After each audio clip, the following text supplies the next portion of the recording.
ver si. Yo tenía un par de preguntas,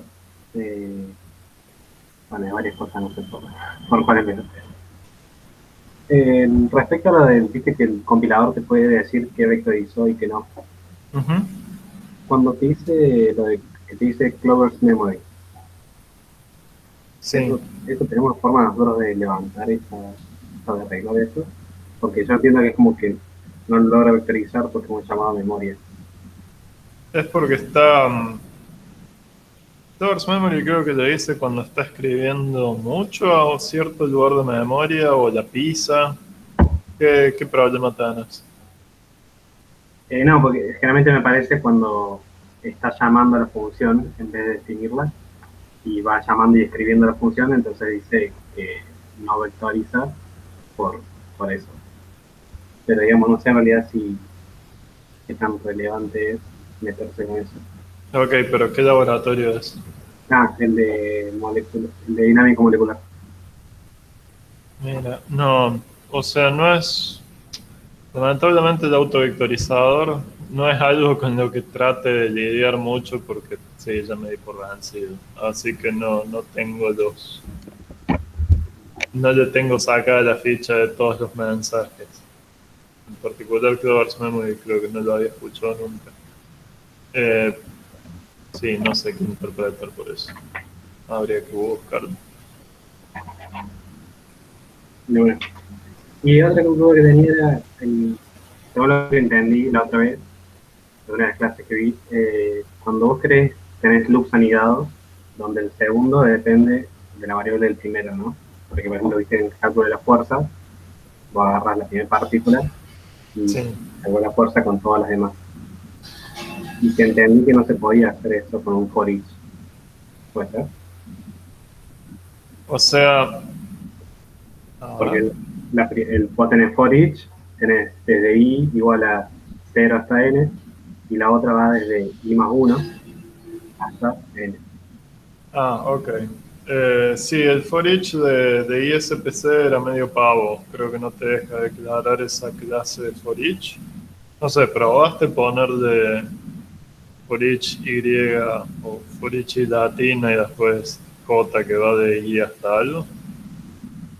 Estuve haciéndolo, pero todavía no lo corrí porque parte de las dudas que tenía también era bien cómo hacerlo de ISPC, porque no estaba logrando.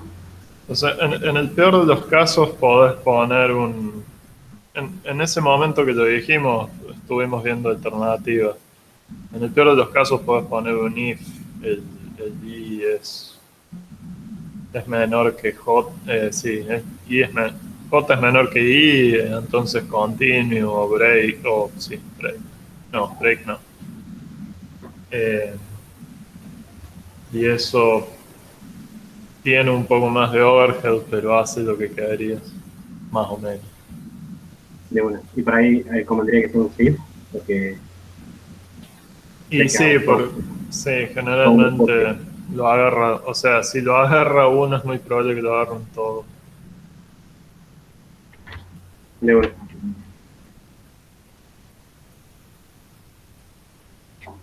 ¿Alguna pregunta más? A ver cómo viene la encuesta. Yo tuve el problema con ISPC que no pude ni empezar, porque no sé cómo instalarlo, no sé cómo correr en el clúster y por lo tanto no puedo hacer ningún experimento de lo más pavo para ganar una intuición de cómo funciona, más allá de la clase que vos diste. Entonces me estrellé contra una pared en este laboratorio.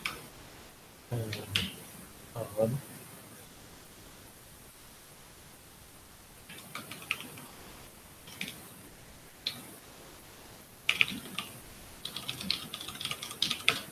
Entonces, estamos en ZX81, a ver,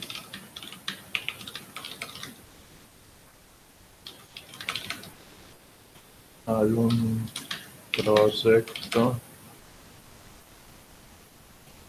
¿Dónde había estado corriendo el proyecto que porté ayer? No, ayer, el jueves pasado.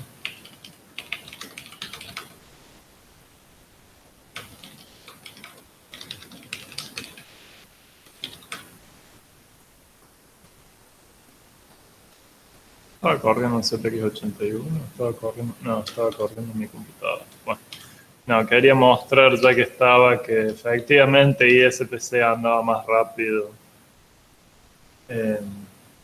Andaba tan rápido como Intrinsics, que no me había salido la otra vez, que no era que no me había salido, sino que estaba midiendo el programa equivocado.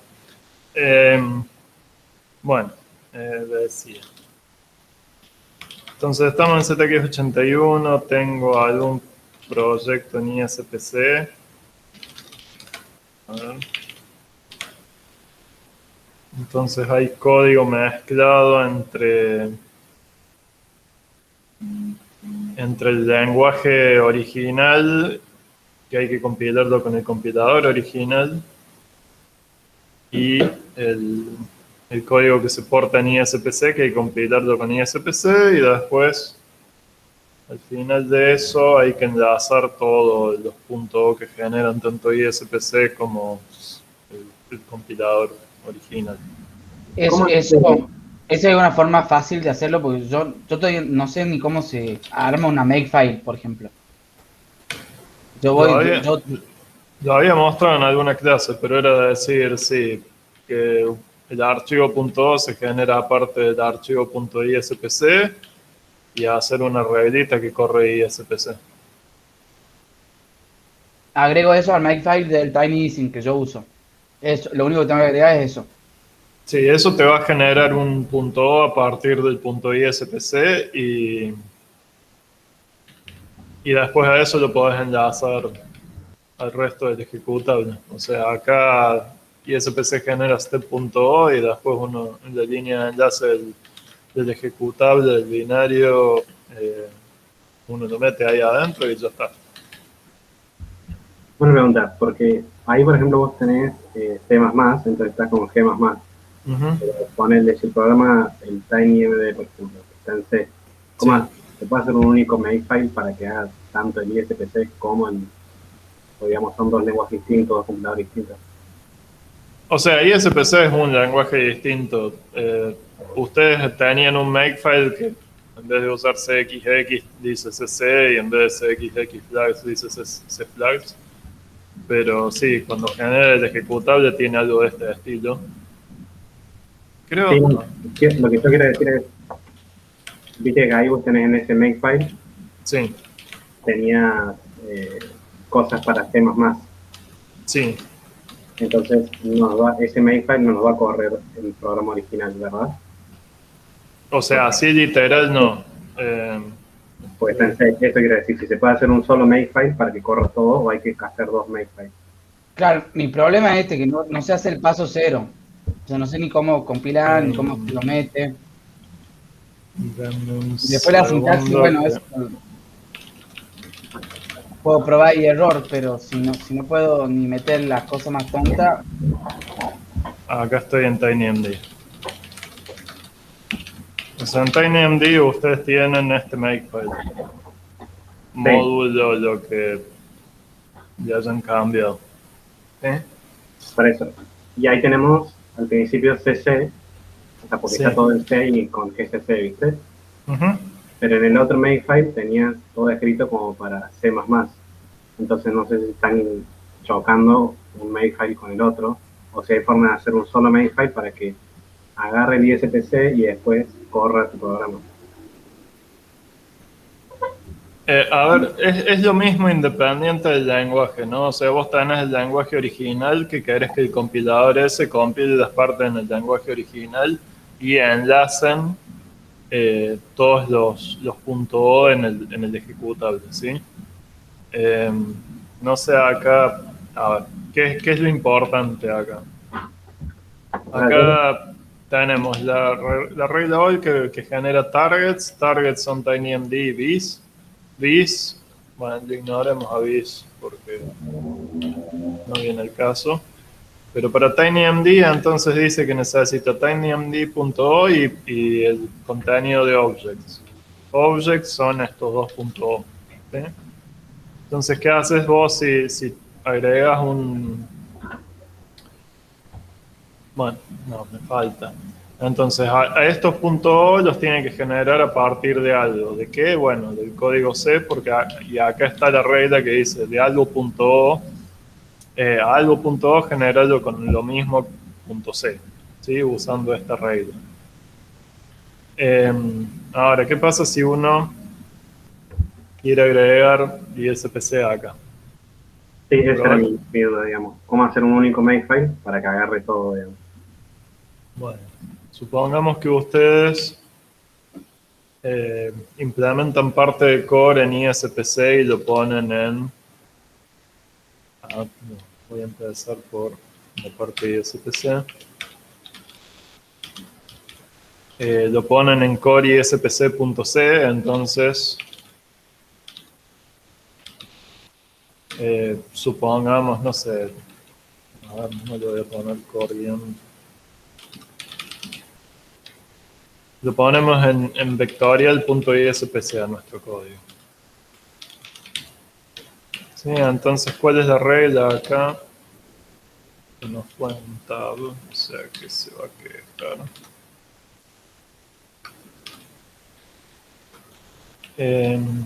Entonces necesito una regla que me genere vectorial.o a partir de vectorial.ispc. Entonces, ¿cómo sería?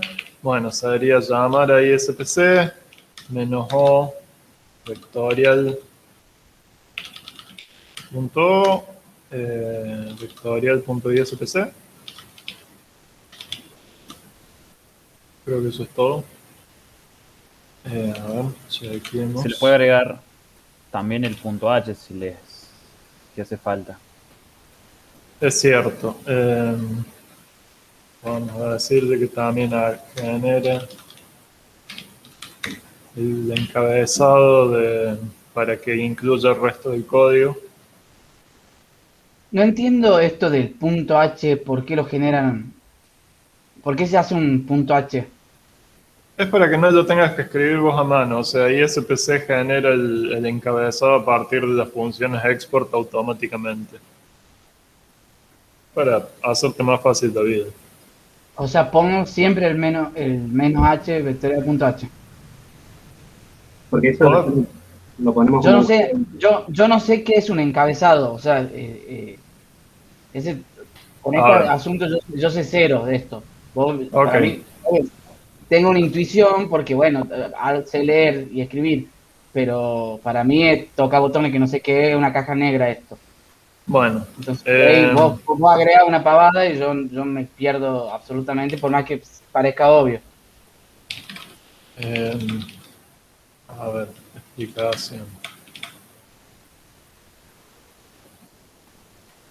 En C vos tenés archivos.c que vos compilas y el compilador te convierte ese archivo.c, que es una unidad de compilación, te lo convierte en un .o, que es esencialmente todo eso traducido a código máquina, ¿sí? a algo ejecutable. Sin enlazar todavía, pero es un binario, o sea, el código ese lo puede correr el procesador, lo podría Sí, correr el procesador. ¿Sí? sí. Pero, ahora, ¿cómo haces cuando querés componer ese código con más código? O sea, ¿qué pasa si vos querés llamar a una función que compilaste dentro de ese .o? El lenguaje C no tiene una forma de observar dentro de ese .o, ¿sí? Para ver cuál es el tipo de las funciones que están en ese .o compilado. ¿Ok? Porque eso depende de la Sí, implementación. O sea, no hay una estándar de que todos los binarios en C se compilan igual en todas las arquitecturas. No sería portátil. Entonces lo que hicieron fue separar la descripción de lo que uno mete en el .o del .o. O sea, el archivo .h lo que te dice es que dentro del .o que se genera, están estas funciones que son visibles, que son las que se deberían poder llamar, que tienen tal tipo. O sea, por ejemplo, en este punto, a ver, no, esto es C++, pero no, tenemos algún punto. Sí, step. Por ejemplo, en el tinyising.c necesita el ising.c y el Claro, ising.c tiene un header que se llama ising.h donde solo están los nombres de calculate y no me acuerdo cómo se llamaba la otra. Y eso exactamente. me parecía raro a mí. O sea, si yo lo hubiera escrito, le hubiera puesto ising.h y nunca hubiera escrito un ising.c. Ok. En mi forma cavernícola de hacer las cosas en C++, por supuesto, ¿no? Sin entender nada. Bien. A ver. Sí. Entonces, a ver, siguiendo con lo que venía diciendo. En el using.c vos tenés la implementación de calculate y update, creo que no es el nombre de las funciones. Y en using.h les decís al resto del mundo, miren, si ustedes ven un using.o y quieren llamar esas funciones, en using.o hay dos funciones, una se llama calculate y toma estos parámetros y devuelve esto, y la otra se llama update y toma estos parámetros y devuelve esto. ¿Sí? Y solamente con la información de ese encabezado ya alcanza el código C, al código C en otro archivo .c para poder llamar esa función de manera correcta. ¿Sí? Ok. Entonces vos Entonces, en otro código, por ejemplo en tinyising.c, cuando querés llamar a las funciones de ising.c, incluís el encabezado nomás y es lo único que te hace falta saber sobre lo que hay en ising.c y te abstraes de eso. Ya ahí deja de ser. o sea, no hace falta compilar, no hace falta que llame ising.c. Solo llamo desde tinyising, solo llamo ising.h. O sea, solamente sí, terminas llamando el código de is que se generó a partir de ising.c, pero no te hace falta tener la fuente. Si alguien te dio el punto .o y vos tenés el encabezado, Ya alcanza. está. ¿Sí? Claro. Para eso es el punto H. Entonces acá Entonces, con bueno, y ISPC, ahora espérate, la otra parte de lo que habías dicho, ¿por qué no meto todo en el punto H directamente? Es porque si hay varias funciones que a la hora de enlazar, solamente podés enlazar una versión, un símbolo con cada nombre, digamos. O sea, vos podés tener una sola calculate de ese tipo en todo tu programa. ¿Sí? Visible globalmente. Si vos incluyeras en distintos archivos ising.h con toda la calculate, lo que puede pasar es dos cosas. O a esa calculate en el encabezado la declaraste como sin static, o sea que es visible globalmente, y en ese caso si se compila dos veces ese punto .h, porque lo incluiste desde dos archivos distintos, el enlazador te dice hay múltiples definiciones de de calculate o de update. La otra es que haya varios, de nuevo, varios .c que incluyan ising.h, pero las funciones de ising.h estén declaradas como static, o sea que son privadas, a la unidad de compilación donde se están compilando. Y entonces cada .c va a compilar de vuelta su propia versión de calculate y update. Y eso no está bueno, pues esencialmente duplicar código compilado. Cuando, pero eso funciona, ¿sí? O sea, tener un punto H con un montón de funciones static que las llama desde afuera alguien, funciona. Y hay bibliotecas que se distribuyen enteras en ese estilo que se llaman Header Only Libraries. Bibliotecas en encabezado sería. Que están buenas para proyectos chiquitos. son muy cómodas porque no tenés que agregarle nada al makefile, directamente entra toda la implementación en el punto H. Pero bueno, se rompen de ciertas formas, se rompen fácil también esas implementaciones. Así que bueno, sí, ahí llegamos. Ahora sí, ¿cómo se veía la pregunta? La pregunta era, entonces, ahora hay todo un asunto con que queremos saber cómo se arma un makefile a partir de los que ya tenemos, que incluya la compilación que automáticamente me incluya el archivo ISPC que yo escribí. Entonces, Bien. que eso contemple la creación de los headers, que evidentemente son importantes, por motivos Bueno. que yo aproximadamente desconozco. No, bueno, como aproximadamente desconozco todavía. Pero decime que no lo entendiste entonces lo que te dije hace. No, sí lo entiendo, pero yo no es algo que yo podría explicar. Ah, Porque ok. nunca me enfrenté a eso, entonces uno aprende las cosas cuando hace varios ejemplos. Si entiendo Ok. lo que decís, entiendo que si no lo haces te puede traer problemas, entonces mejor hacerlo. Pero no entiendo por qué, por ejemplo, esto... No, Que, no es que no, o sea, no es que te hace, que te trae problemas, es que si no es imposible llamar código de otro archivo .c. Sí. claro. Ah, ok. Claro, nunca me pasó eso, porque hago archivo que tiene un código C y un módulo, y chao. Nunca Ujú. tuve que usar tres, entonces nunca No. tuve ese problema. O llamar una biblioteca. Las bibliotecas, cuando uno llama una biblioteca, la biblioteca ya vino compilada y está en un .so en algún lado del sistema. Vos lo estás llamando a través del encabezado que te dice qué tipo tiene la función dentro de la biblioteca. Claro, por ejemplo, ahora me queda claro por qué, yo nunca entendía por qué tenía que poner punto H en las bibliotecas, es por eso, porque ya tengo el punto E en algún lado. Claro. O Ok, sea, el código ya te lo dieron compilado cuando vos lo instalaste en el Ubuntu o donde sea. Te dan un .so, que es una biblioteca dinámica, o un .a, que es una biblioteca estática, que adentro tiene las versiones compiladas de Podio, de un montón de .c compilados. ¿Y cómo hace para llamarlo? Y bueno, te dicen acá está el .h de esta biblioteca, que es cómo llamar esas funciones que están adentro de la biblioteca. Bueno, siguiendo entonces con el ejemplo. Entonces decíamos que habíamos implementado vectorial.ispc con el código vectorial.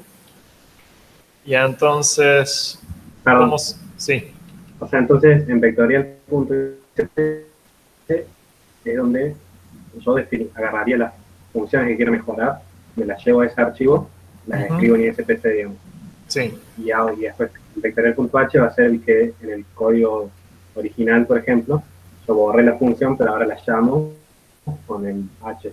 Con el punto claro, H. o sea, uno borra las funciones, uno borra Pero las borraste algo funciones que las he del punto C o punto CP o CC, ¿sí? Va y las implementa en ISPC y en donde antes se llamaban a las funciones, en vez de tener la implementación de la función a vista, ahora hay un include vectorial.h. ¿Sí? Sí. O sea, Okay. eso con él en la cabeza, digamos. Y después donde vos borraste todo el código de la función, ahora simplemente haces el llamado a la función, digamos. Uh-huh. ahora Que ya está como, escrito. Carlos, como escribiste vos el menos H vectorial.h, no hace falta, dado el vectorial ISPC, no hace falta que yo escriba a mano un vectorial.h. Claro, Ok, eso ISPC te lo genera solo. Bueno, entonces esto, así creo que no me faltó ningún parámetro. A ver si...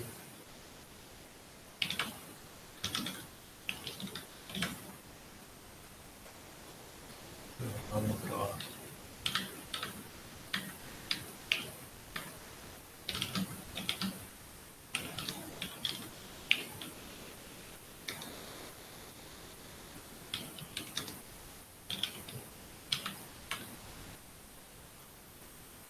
Bueno, o sea, pusimos ningún parámetro y bueno, está diciendo que tomó la arquitectura, eh, detectó la arquitectura, no, usó sí, una por defecto, y no optimizó mucho ni nada, pero generó lo que uno esperaba, ¿sí? O sea, acá En está. este caso, el target conviene dejarlo vacío porque, por ejemplo, si corremos en ZX81 o Jupyter Ace, no va a cambiar eso. Y dejarlo vacío para que detecte solo. O sea, lo ideal sería que elijan ustedes el target que El sería. target, ¿dónde se lo especifica? eh,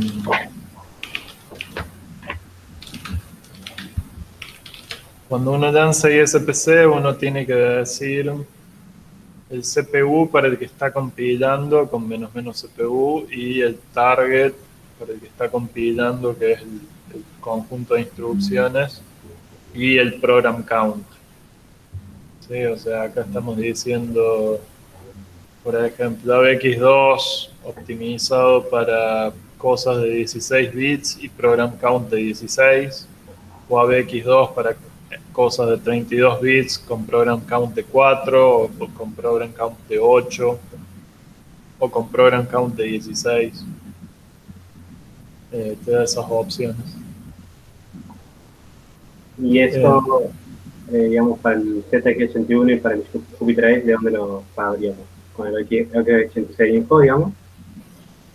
o sea, sabiendo qué procesador tiene. Si uno se fija en el procesador de ZX81, es un Xeon 5 2680-24, el Jupyter Ace también. Eso, si se busca, es arquitectura Haswell, no Haswell, Broadwell. Entonces, Broadwell acá tiene su categoría de CPU propia, ¿sí? O sea, menos menos CPU igual Broadwell.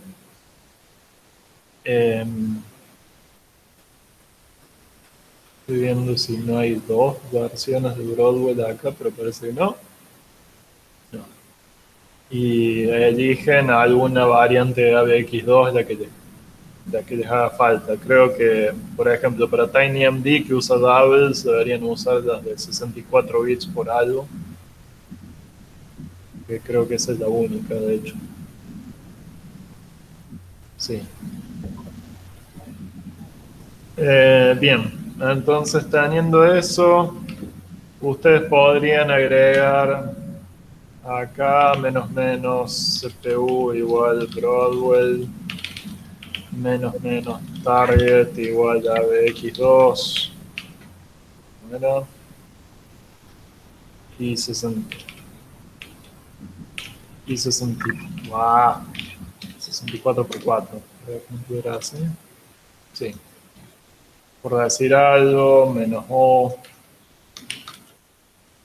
O3, menos, ¿qué otra opción había? Menos opt, igual fast, más, etcétera.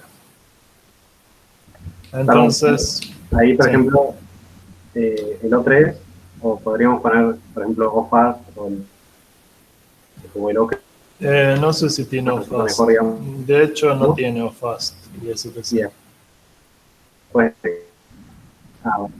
Sería entonces el O3 ponele y después en el OP ponemos todas las opciones que a nosotros nos Se en la te, prueba de laboratorio 1.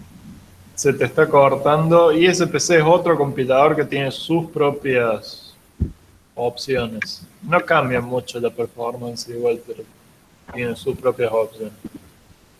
De una. Y de hecho tiene un montón de cosas que vienen prendidas por defecto. Por ejemplo, él siempre hace unrolling si puede ISPC. O sea que lo podés apagar al unrolling, no prenderlo. Entre otras cosas. Y vos habías puesto también un flag que era menos menos PIC.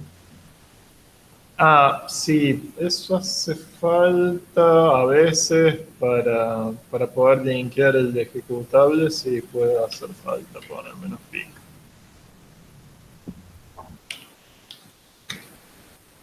¿Qué es con uno? No, con dos. Bueno,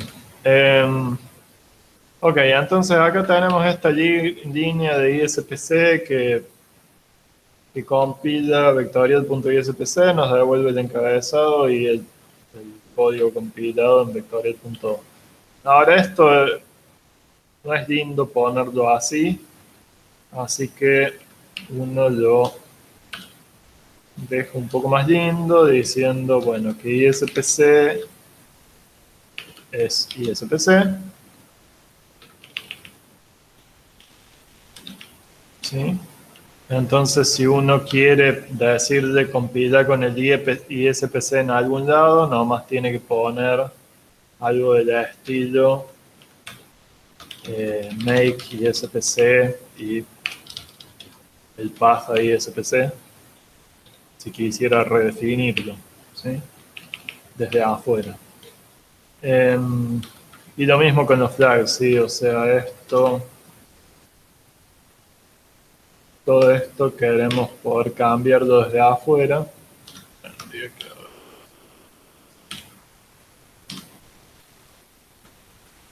Entonces, yo ponemos instalé... ISPC flags, perdón, que termino Sí, con esta idea. sí. Entonces, reemplazo acá.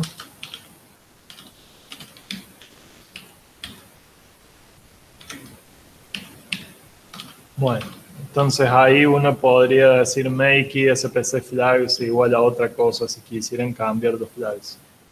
Sí, ¿qué decías? Sí, que yo instalé en mi computadora ISPC supuestamente, después de un escándalo, y entonces yo podría hacer código, o sea, compilar, probar, hacer código solo en ISPC sin exportarle nada a nadie, para entender primero cómo funciona ISPC y después ver cómo hago la exportación. Sí. O sea, no me hace falta necesariamente meterlo en algún lado para No, probar.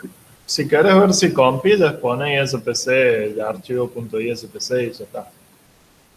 Ok. Bien. ¿Y cómo sigue esto? Bueno, podemos seguir puliéndolo de esto. En particular, no nos hace falta el nombre de la del archivo origen. Esto lo podemos cambiar por pesos menor y a esto lo podemos cambiar por pesos arroba y creo que eso es todo. Había una forma de declarar que tenía múltiples salidas de esto. Entonces ahí está. Cuando pone signo de peso arroba, ¿qué significa? Pesos arroba es sustituir por el producto de la receta, digamos, que es vectorial.o. Y pesos menores reemplazar por el primer ingrediente de la receta, que es el vectorial.ispc. Eso se llama receta, entonces. Sí, Pero eso, ahí yo digo recetas son reglas de Makefile. Sí. Y las reglas de Makefile tienen ¿cómo es la nomenclatura? a mí me estaba tirando, cuando lo intentaba compilar, un problema con depend. ¿Eso qué es?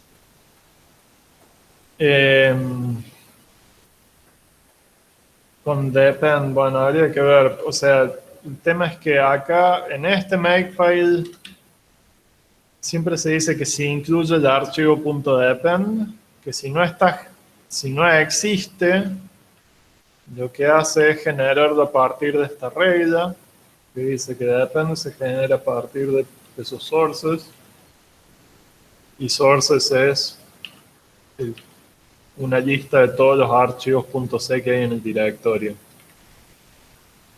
Y entonces a partir de eso corre el gcc -mm, que el -mm lo que hace es fijarse en todos los .h que hay y armarte una lista de dependencias automáticamente. Entonces si uno va y se...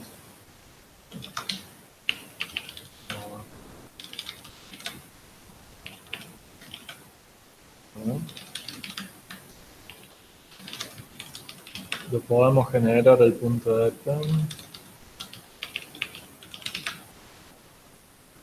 Esencialmente el punto de depend son reglitas de Makefile que dice para compilar core.o le hacen falta el core.c, el core.h y parameters.h. Para compilar tinymd.o hace falta el .c, el core.h, parameters.h y wtime.h, así. Entonces es una forma de pedirle al compilador que genere reglas de Makefile para cada archivo a partir de lo que necesita ese archivo. Es un chiche nomás, para que traiga las dependencias del encabezado. O sea, si es lo que me está haciendo el problema, lo puedo borrar tranquilamente. No, Y no, uno habría que, o sea, podrías borrarlo, pero en realidad tendría que fijarte de qué se queja MakeDepend, porque si el compilador no pudo generar las dependencias, es que no puede compilar el punto C. Si no compila el punto C, es lo mismo, ¿no? O sea, te vas a trabar lo mismo. claro, a mí el misterio esto de los headers, que por lo cual te pregunto, es que decía algo del depend y decía no se encuentra el header del archivo ISPC. Ok, porque no lo había generado. Sí, debería generar el encabezado del punto ISPC. Que supongo que sí, que claro, te debe estar diciendo el depend que necesita un archivo .h que estás incluyendo desde el código original, pero no lo generaste con ISPC todavía. Claro, no lo generé, pero supuestamente, de lo que me decía Gabriel, Ah, el código lo autogeneraba. sí, a ver, vamos a separar esto, vamos a ver si me deja ISPC. Vectorial.h lo generamos a partir de vectorial.ispc y lo único que tengo que hacer es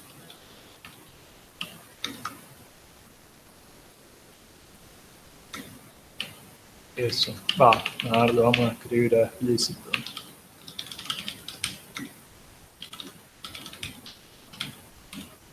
O sea, para generar el punto H, corre ISPC con "-h", el nombre del punto H, a partir del vectorial.ispc. Entonces ahora me hace falta esto, y compila el punto O nomás.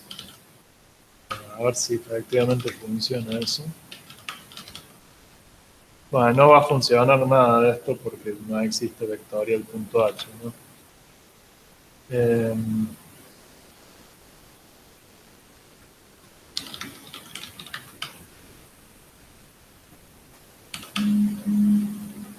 ¿Cómo sería?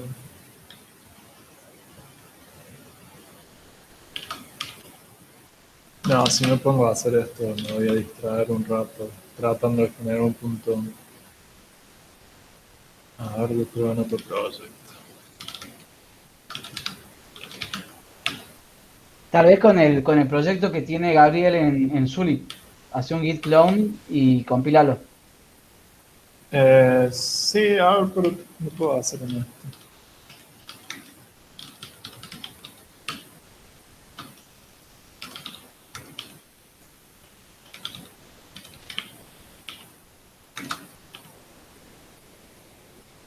Vamos a poner explícito.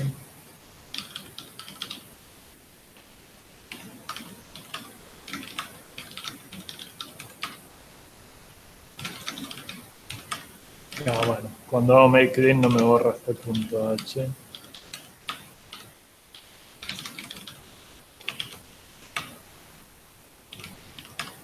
Listo, sí, funciona. Solamente generó el punto H, no compiló nada. Entonces, si uno se fija ahí, esto es un choclazo feo que no importa, funciona. Bueno, ¿vamos? Sí, una última cosa del Makefile. Sí. No sé si lo puedes abrir. Ahí viste, o sea, habiendo agregado eso, como el header se lo estás poniendo al punto C, por ejemplo, a core.c, Sí. ya la parte de TinyMD no hace falta modificar esa receta, ¿no? Claro, no te hace falta modificar más. No te debería hacer falta modificar más nada. Digamos. A ver, no, espera. Alto, sí. Que tengo que decir que esto lo tiene que enlazar al resto, ¿no? O sea que Vectorial es un objeto que cuando genere el ejecutable acá en esta regla, lo tiene que enlazar al resto del ejecutable. De una. Ahora sí.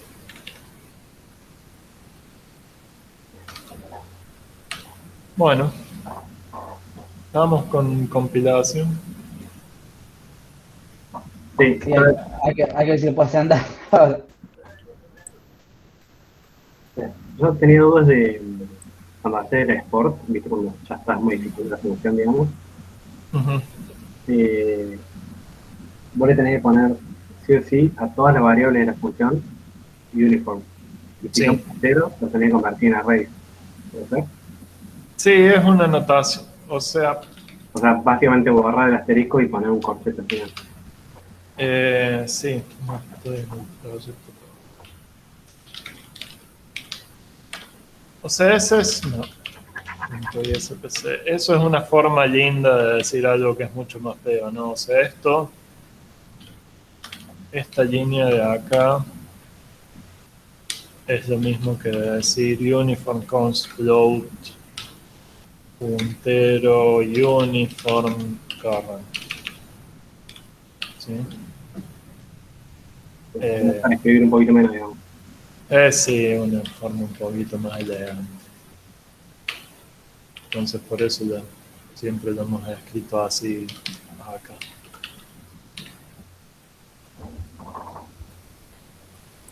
Yo, Carlos, te quería hacer una pregunta Sí. sobre cómo debuguear un poco ISPC. Yo estuve dando unas vueltitas con GDB, Ujú. compilé con los símbolos de depuración, pero hay ciertos puntos que me meto y me dice optimize it out y ya fue. Sí, creo que, No sé si hay alguna forma más o con o, otro o sea, el depurador. Optimize Out es esencialmente lo sacas poniendo, o sea, esto es lo importante, ¿no? Las optimizaciones están prendidas por defecto. Entonces tenés que decirle explícitamente que no optimice nada. O Ujú. sea, poner de -O0, -G, -disable, loop and roll, menos... Sí, creo que con eso me alcanza. Con O0 y el loop patrol o la loop and roll y eso, o sea, o O0 claro desactiva. No sé si lo desactivas, probablemente lo desactives. Sí, Sí, o yo sea, pero ponele -O0, -G y fíjate si con ok, eso alcanza. buenísimo. Entonces Eh, ahí ya me voy a sacar de encima los Optimized Out y por lo menos voy a sí, poder ver algo. sí, Perfecto, va a poder menos código, mucho menos código. buenísimo, genial. Gracias. Eh, bueno, más preguntas. Sí, yo tenía una duda cuando tenés un if adentro de un loop, Sí, con el tema de las máscaras. ok. Eh, ¿Cómo se llama esto? Si el if tiene que estar revisando, o sea, estoy pensando en una forma de evitarlo, porque lo que vi en las clases era que, por ejemplo, vos sabías que, no sé, ibas a tener problemas hacia el final del loop, entonces hacías un peeling o cosas así. Pero acá en este caso, cada vez que calcula, por ejemplo, en el caso de la fuerza, cada vez que calcula, sí o sí tiene que revisar todos contra todos, entonces sí o sí incurre en el if. Ujú. Entonces, no me estaba dando cuenta de una forma de poder aprovechar alguna de las técnicas, digamos, que vos diste. Porque después también con el SIF, como no ocurre siempre con muchos, o sea, no es estándar con quienes ocurre que sí o que no. Ok. O sea, vos decís que esto se da al azar, digamos. Y porque agarra cada una de las partículas y las compara contra todas las demás. Y solo las que están dentro de un círculo de radio de RCAT Ujú. son las que se quedan y las otras las rechaza, digamos. Pero eso, ese circulito lo tenés que generar alrededor de cada una de las partículas. Entonces como que no hay algo así inmediato de decir, bueno, puedo decir que sí o sí esto se apaga y queda prendido esto. Ok, si no hay forma, o sea, ahí lo que tenés que evaluar es cuánto, cuánto estás pagando, digamos, por tener ciertas pistas de la unidad de vectores apagadas, enmascaradas, ¿no? Si tenés alguna forma fácil de separar los que pasan de los que no y volver a reocupar las pistas enmascaradas, entonces hacelo, pero si no podés, bueno, perdés performance, pero el código tiene que dar bien primero, antes que nada, ¿no? Sí, sí, porque ocurre justamente que no es que, por ejemplo, los 10 primeros siempre van a estar apagados y después no. Sino que acá depende justo, caso a caso, de Claro. que parando se van a ser los 10 primeros, los 10 segundos, los 10 terceros. Sí, no sé si hay una forma linda de arreglar esto, porque se tiene que escribir a memoria, así que y no tiene que escribir a memoria en cualquier lugar, sino que tiene que escribir a memoria en el lugar específico de la partícula que está actualizando, que pasó la condición, así que sí, no te va a quedar otra, creo. Ya, bueno. Y ahí puntualmente en el autovectorizador, viste que tenés fx y z, t reglones de fx y z, Ujú. y me tiraba que solo uno de esos, pero son todos iguales, que no lo podía vectorizar porque tenía un patrón complicado. Eso. Claro, porque acá estás, o Pero sea, la excepción era que en vez de decirlo de los 6 casos, lo dijo puntualmente de las 133 paneles. esto.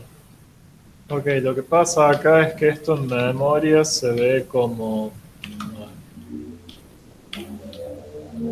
Tienes el elemento y décimo, el elemento y 0, y más 1, y más 2.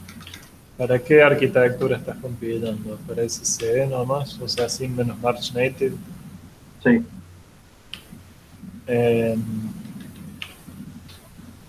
Entonces estos son doubles.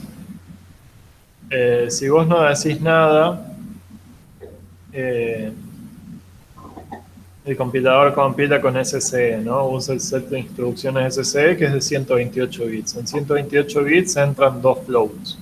Entonces el compilador puede agarrar y decir que a la escritura de I más 0 e I más 1 la haga vectorial, porque puede meter I más 0 y el elemento que va a ir a I más 0 y el elemento que va a ir a I más 1 en un registro y escribir ese registro a memoria. ¿Sí? sí, Pero con el I más 2 no puede hacer eso porque no sabe si a I más 3 lo va a escribir también. ¿Sí? O sea, necesita escribir un segmento de 2 floats, pero nomás tiene uno. sí. Por eso con un vector más grande, debería agarrarlo mejor, digamos. Claro. En un ABX, en el ABX común debería agarrar los 4 y en el otro debería agarrar los 8. Bueno, espérate. ¿Qué pasa si tenés ABX? ¿Qué pasa si tenés ABX2, o sea, donde tendrán 4? El compilador va a decir, bueno, yo podría escribir de a 4 elementos, ¿sí? Pero vos le estás pidiendo que escriba 3 nomás. O sea, vos querrías escribir esto nomás, pero el procesador nomás sabe escribir de a 4. Entonces, el compilador no sé si es tan vivo como para decir, ok, me es más barato escribir de a 4 y poner una máscara en este último elemento, o simplemente rendirse y decir, no, vos me estás pidiendo escribir 3, pero yo sé escribir de a 4 y el cuarto no sé si lo tengo que escribir porque es parte de la próxima iteración. ¿Ok? Por eso es complicado para el compilador descifrar qué hacer con este código. De una. ¿Qué es lo que se hace con esto? Bueno, si transpones la matriz fx y z, y ahora la tengo escrita como una SOA. si lo tenés escrito como SOA, bueno, ¿qué pasa ahí? Que vos estás iterando y tenés, o sea, probablemente podrías tener en un vector el elemento i, bueno, ahora si estás en SOA, i más 0, i más 1, i más 2 son distintas partículas, ya dejan de ser distintas coordenadas de la misma partícula. Sí, no, Entonces, por ejemplo, X y Z, y en corchete tengo la misma partícula, no tengo distintas. claro. Y ahí el tema sería que vos estarías escribiendo algo, en realidad tendrías...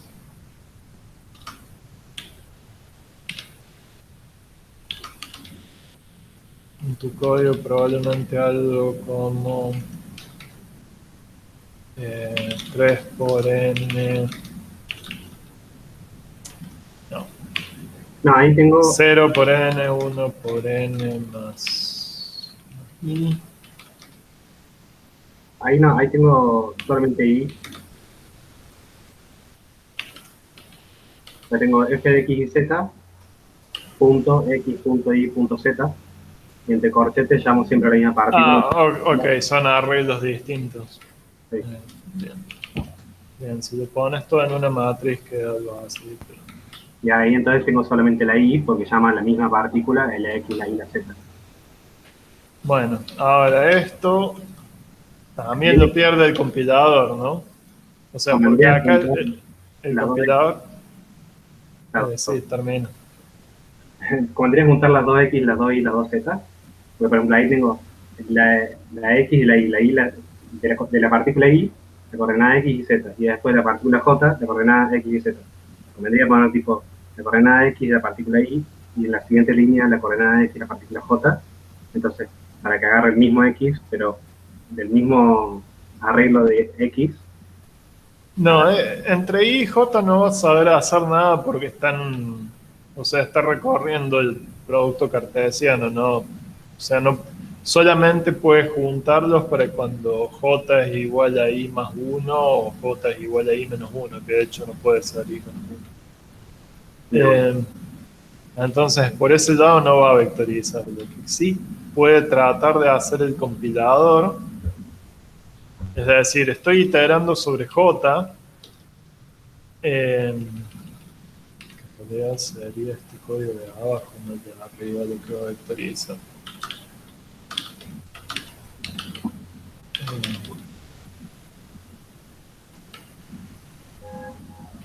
Ahí llegó.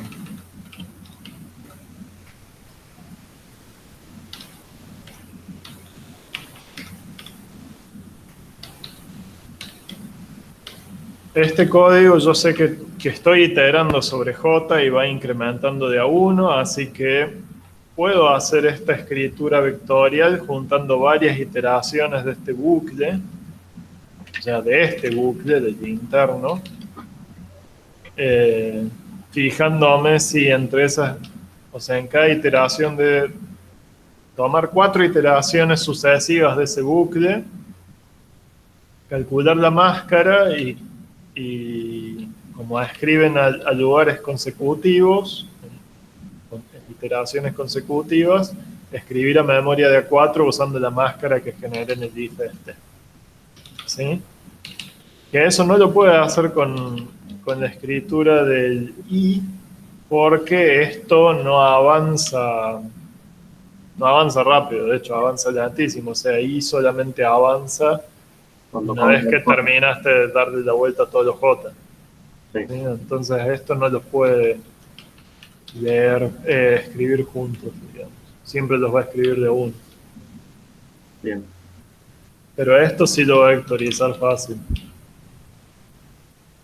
Entonces gran parte del chiste sí es descubrir cómo hacer estos patrones que sean eficientes en memoria, cómo reorganizar. A veces el problema es tiene más que ver con cómo organizar la memoria y cómo organizar el recorrido de la memoria para que se pueda vectorizar en vez de la vectorización misma. O sea, la vectorización sale a partir de la posición de las cosas en memoria. Bien. Bien, sí, eso. Entonces, después de darle muchas vueltas, sí, llegamos a por qué esto es difícil de vectorizar. De una. Bueno, más preguntas.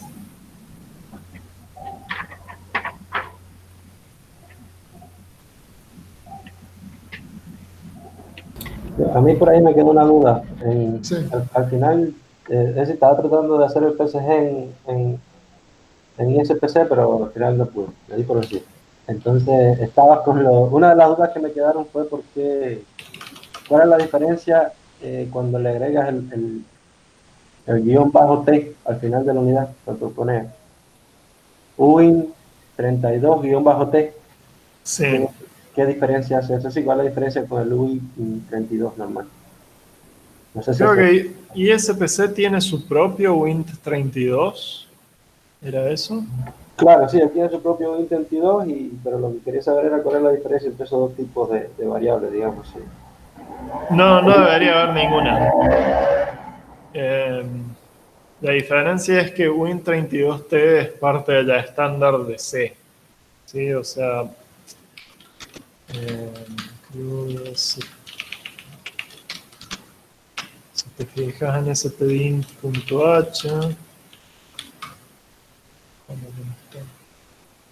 ok, lo tiene partido en pedacitos.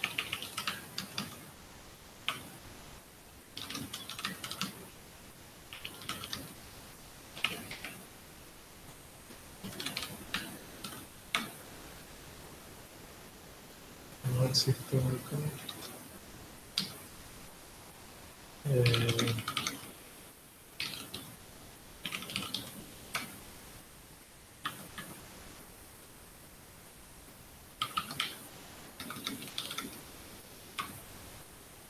Ok, se usa incluye.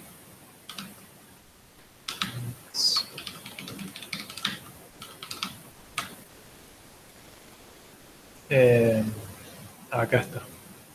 Sí, o sea, cuando uno incluye stdin.h, ahí se trae la definición.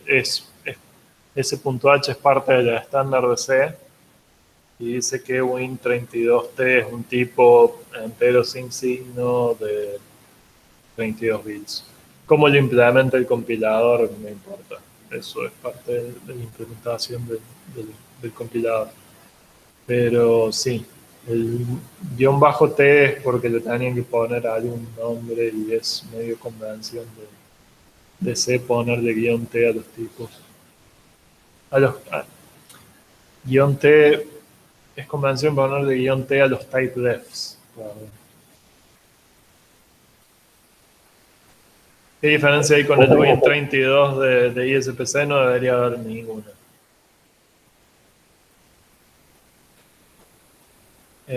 Entonces, ¿cómo salteas la brecha? No.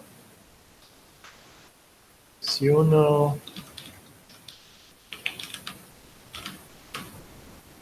se fija, sí, cuando uno tiene un Win32 en ISPC, a ver si tenemos un Win. Tenemos un unsigned int. Bueno, uno podría poner acá Win32. A ver qué hace.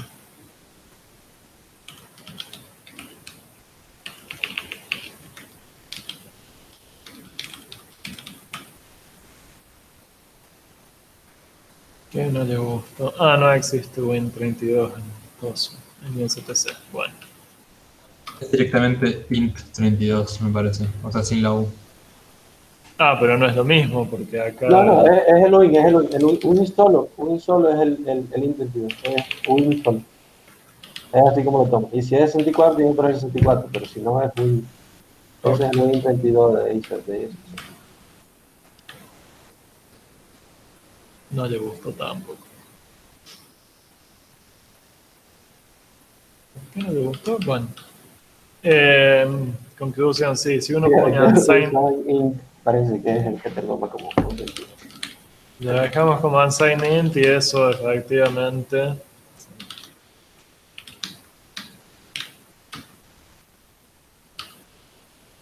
Efectivamente le dice a C si es un Win32T. Pero el principal problema que tuve con el ISPC es que es el hecho de que no puedo exportar vectores, ni varios, ni nada de eso, es decir, nada que sea. Puedo modificar, pero no puedo exportarlo. Entonces, como las funciones estas de PSG exportan vectores, digamos, si quiero vectorizarlo, y por ahí fue que al final no encontré la manera de trabajarlo y me pasé a O Intrinsic. sea, Y lo otro que quería preguntar ahí era que si se puede, ¿hay algún problema con unir las dos,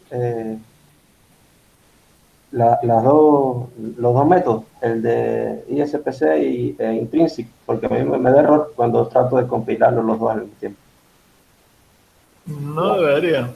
O sea, bueno, el problema sería que tengas las mismas funciones definidas, los mismos nombres de los dos lados y que se choquen los nombres. Pero no deberías tener problema mezclando Intrinsics y SPC, autovectorización, todo junto. Y después OpenMP también. Si querés. No debería haber drama. Y en cuanto a lo que decías de exportar cosas varying, o sea, no hay forma de hacerlo, ¿no? Porque no, el compilador, el código C no sabe cómo llamar a una función varying. La interfaz entre algo varying y el código normal, digamos, tendría que ser un arreglo. Pero hay que tener en cuenta que el código que genere ISPC no se le hace inlining, o sea que yo lo que haría es meter todo el procesamiento del arreglo en ISPC, no devolver. O sea, no hacer funciones que trabajan sobre pocos elementos porque eso no va a andar muy rápido.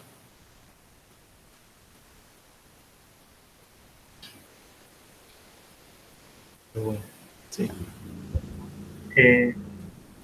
Me acordé otra duda que tenía de ISPC. Si vos estás exportando una función, ¿viste? Sí. Y esa función a su vez llama a otra función.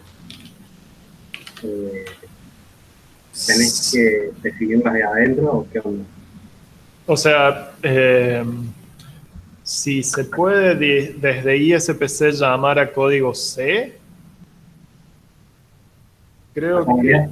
Digo, por ejemplo, la función que quiero optimizar en ISPC, ponele que llama a WTime, Sí, que llama a alguna otra función que ya está definida en otro lado. claro, pero que está en otro lenguaje, que no está en ISPC.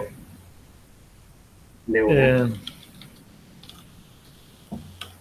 No me acuerdo si eso se permite. Ahora estoy revisando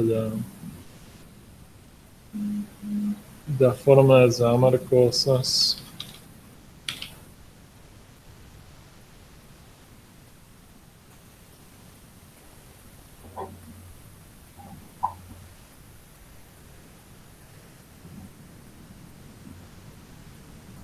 No, me parece que dentro de ISPC solamente se puede llamar a código ISPC. Y entonces, ¿cómo haríamos con esa? Tenés que sacar,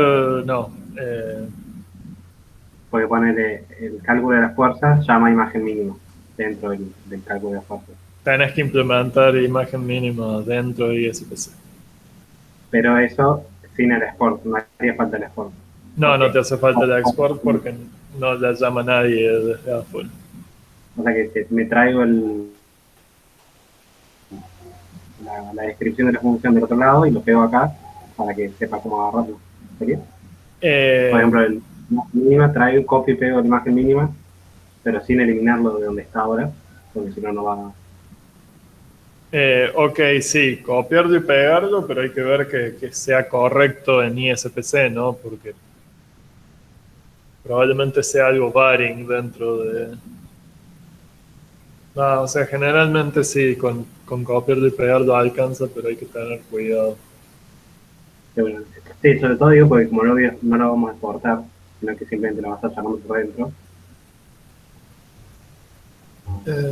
Sí, ponerle uniform y eso para cuando salga. Claro, a ver, lo de uniform es cuando vos declaras una función como todo uniform, estás diciendo que es escalar y entonces Debería haber alguna forma de escribirla vectorial. Eh,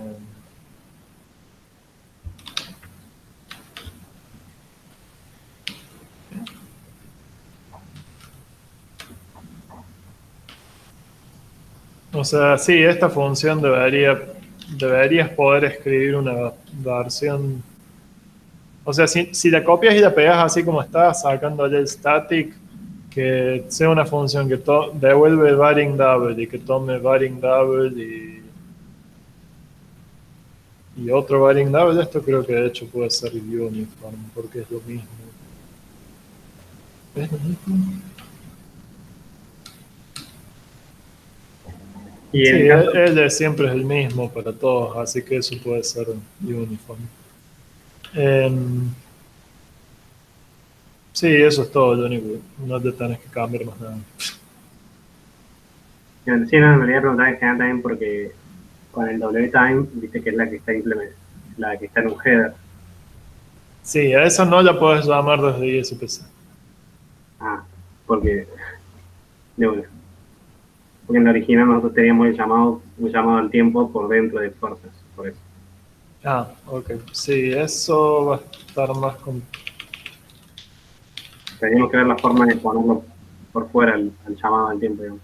Sí, porque la función WTime, o sea, llama clock getTime, que es una función de la biblioteca estándar de C, eso no te va a andar en ISPC. De una. Bueno, ¿más preguntas? ¿Se va a escuchar? Sí, medio saturado, pero sí. Mejor. Sí, un poquito. Ahí está. Yo tengo una duda con Intrinsics. Estoy trabajando con Intrinsics y TinyMC. Ok. Y tengo un problema con que hay que escribir en la array de hits.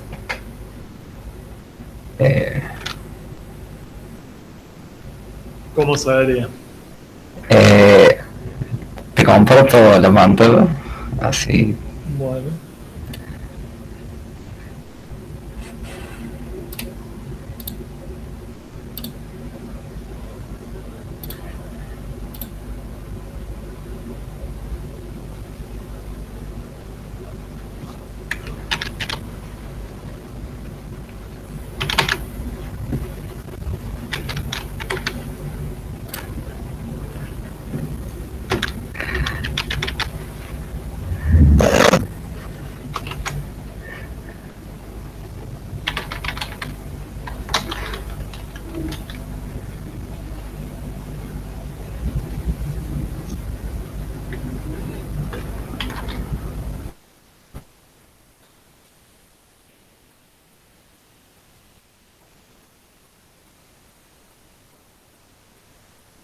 ¿Pudiste compartir?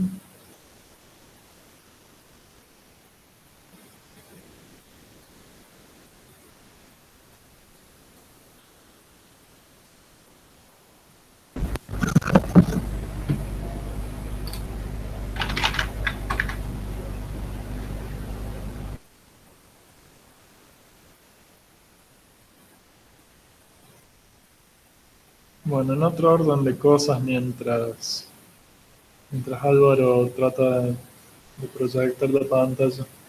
Viendo las preguntas y los resultados de las encuestas, sí, hay cero chances de que ni siquiera la mitad de los grupos terminen el laboratorio para mañana.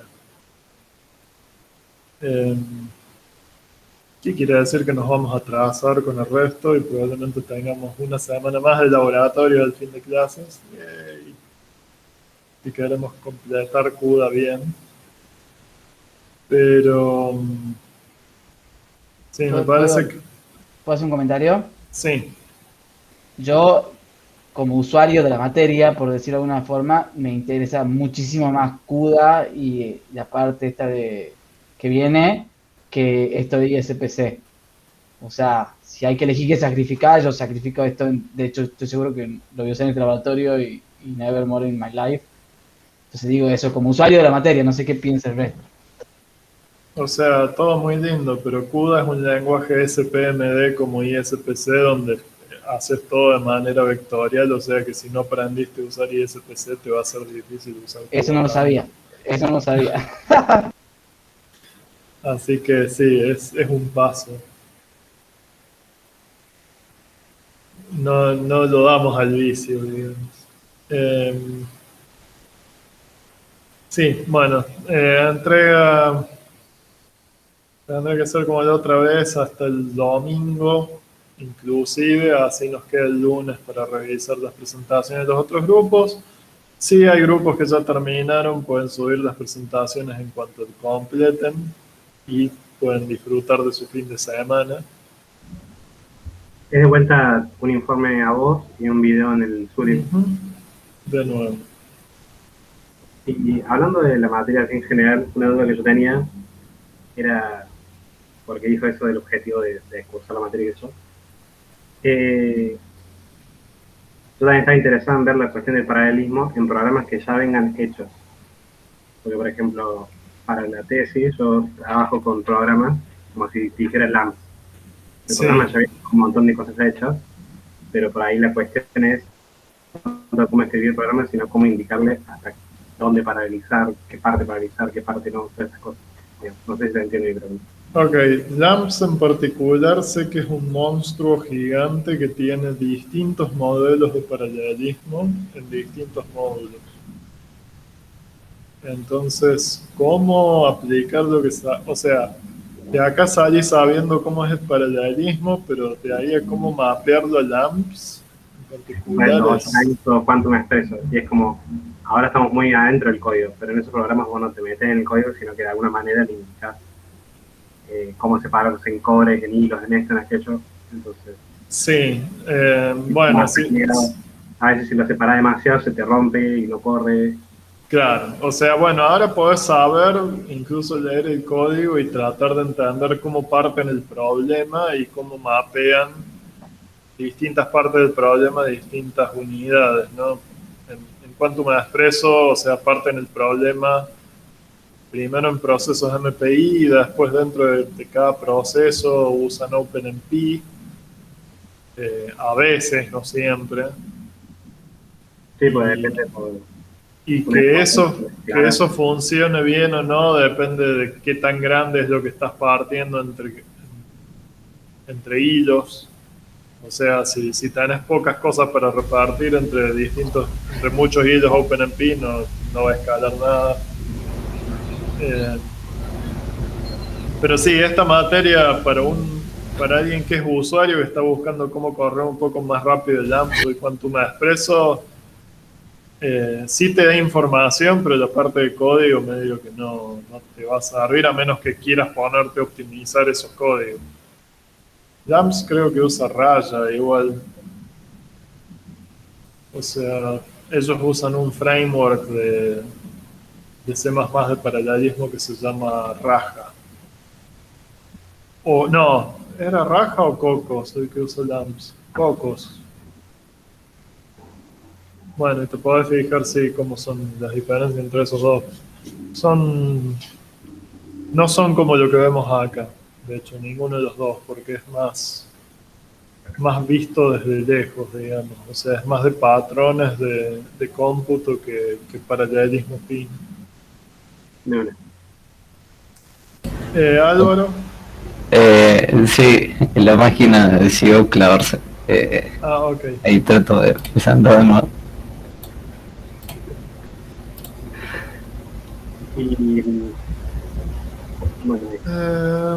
Para los que no vimos aún ISPC porque dijimos Intrinsics, conviene verlo bien para el próximo tema CUDA. Lo que hay que llevarse de ISPC es, o sea, hay que entender esa noción de SPMD, de que uno está corriendo un código, o sea, que uno escribe código, pero a ese código se lo ejecuta lo ejecutan en simultáneo muchas unidades al mismo tiempo, que en lo único que se diferencian es en un I. En el caso de ISPC es Program Index. Y que la forma de ubicarte, lo único que tenés para ubicarte de dónde estás en todo ese espacio de ejecución de múltiples pistas en paralelo, en ISPC son pistas de la unidad de vectores en paralelo, lo único que tenés para ubicarte es el Program Index y Program Count que te dice cuál es el total. Y entonces, teniendo esas dos cosas, tenés que poder partir el problema en cachitos partir el problema de forma de que lo puedas repartir entre Program Count elementos distintos, que ISPC lo hace esencialmente diciendo, bueno, les damos for each que lo hace automáticamente. Pero bueno, entender cómo lo hace for each está bueno. Eso te iba a preguntar. Porque en Program Index, Program Count, hasta ahora yo no lo usé, porque te entendí como que lo hacía solo, digamos. Claro, bueno, entender cómo reparte for each, o sea, tratar de escribir for each uno a mano una vez al menos, está bueno, es un buen ejercicio. Pero una dimensión, ¿no? No hace falta hacerlo para N. ¿Se ve la pantalla?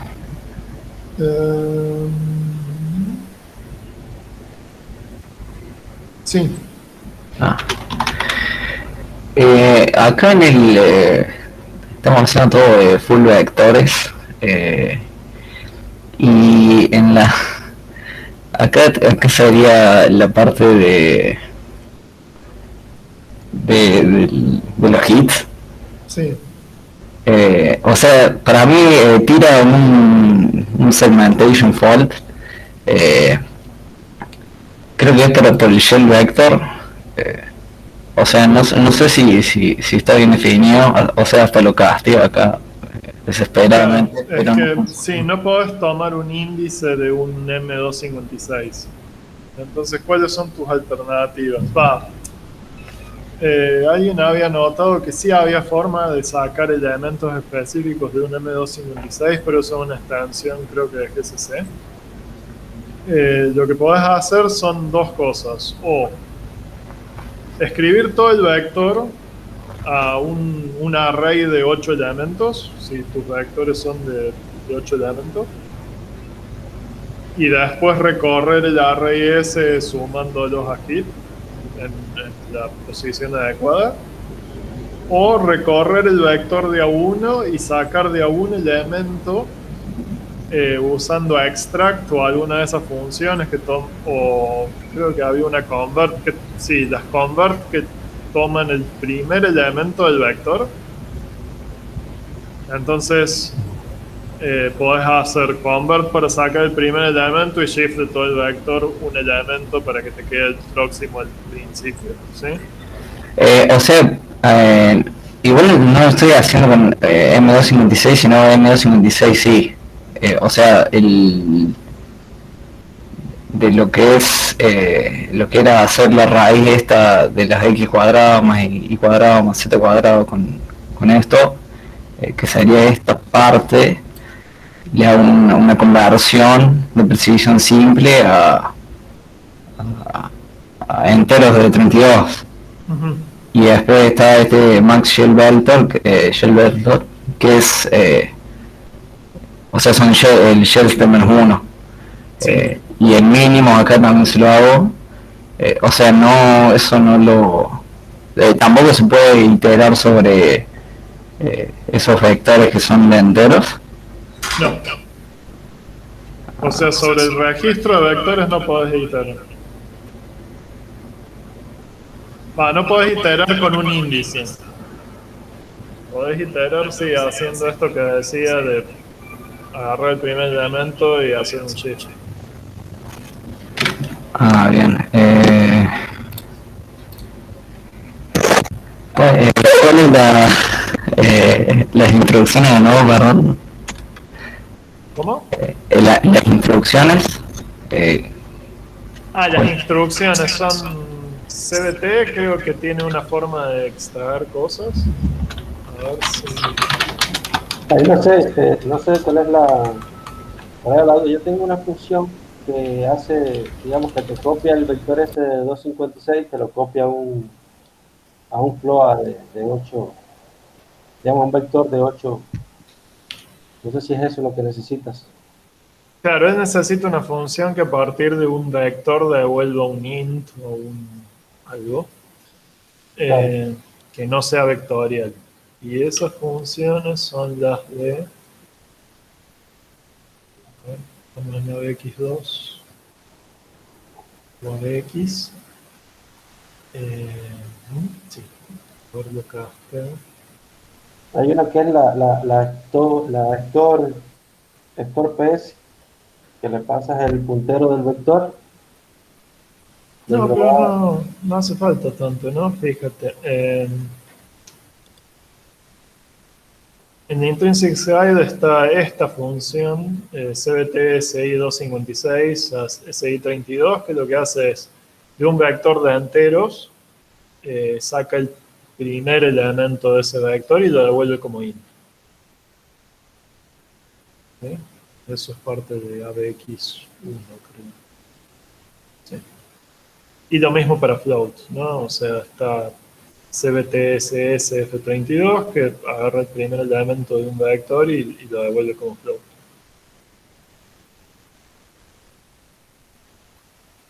Entonces, con esto más un shift para ir corriendo al próximo elemento, se puede ir sacando de a uno. Pero la otra forma más fácil es directamente decir, a ver si termina de cargar esto, decir, ¿de qué tipo era esto? 22 tengo 8 elementos de 32 bits y hacer NN store es esto de pi32 vector y después iterar sobre este vector. Esa es la forma más fácil. ¿Se entiende? Ahí creo que sí, ese no es el que tiene que pasar como puntero el vector, o pasar el vector, poner el vector O así. sea, uno tiene que pasar de un puntero al vector, pero el vector mismo es un puntero al primer elemento del vector, ¿no? Ah, oye, pues yo he pasado O el sea, trabajo, porque tuve que ponerle el símbolo de AND y después abrir corchete al final y ponerle 0. Claro, sí. claro, esas dos cosas son equivalentes. Oye, pues, está bien. No sé si puede explicar, profe, alguno de cómo funcionan bien las máscaras estas de Intrinsic. Alguna función de esta que tiene máscara, que usa máscara, como hay una que se llama la 256 CMP PS, MM256 CMP PS.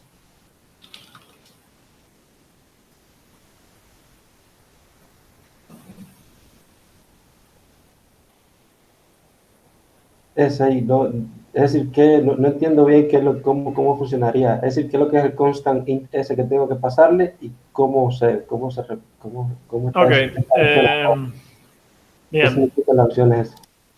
Ok, se toma dos operadores y el inmediato este es que es una constante, sí, que viene fija en tiempo de compilación. O sea que no se puede cambiar en tiempo de ejecución esto. Y esto es alguno de todos estos valores, sí, CMP, CMPLT, etcétera. Y eso lo que te dice es qué operación de comparación estás haciendo entre los operandos. ¿Ok?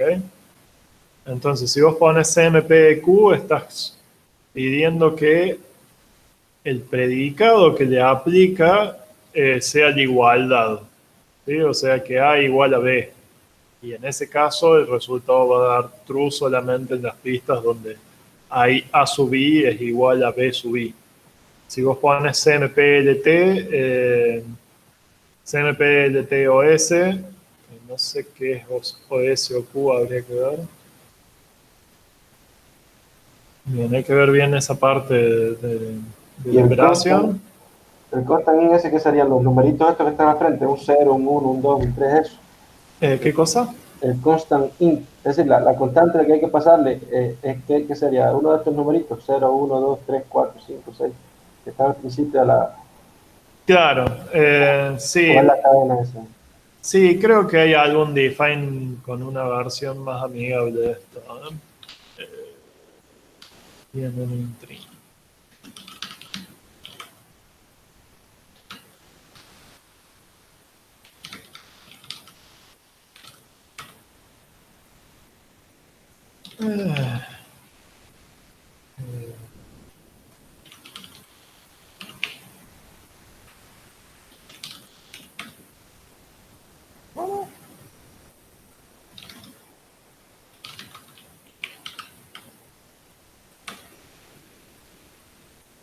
Puede demorar mucho. Bien, bueno, siguiendo. Entonces, sí, la operación, o se le puede poner un número, seguramente hay un define más legible que este número, pero sí, el predicado, o sea, la operación te dice qué predicado se aplica. Sí, vale. Están definidas, esas son macros que están definidas, ya las podés escribir directamente. Ah, O perfecto. sea, si para igualdad sería el primero, es M, P, Q, O, Q. Bien. Te pasas eso y listo. Entonces LT es menor, L es menor igual y así. Distinto, etcétera. Ok, entonces ahí estás diciendo qué operación de comparación querés hacer entre los dos operandos. Y entonces en el resultado va a poner, ¿qué es lo que va a poner? Ok, va a poner -1, que es 0 por f, f, f, f, f, f, f, f, en las pistas del resultado donde es verdadero y 0 en las pistas donde es falso. ¿Sí?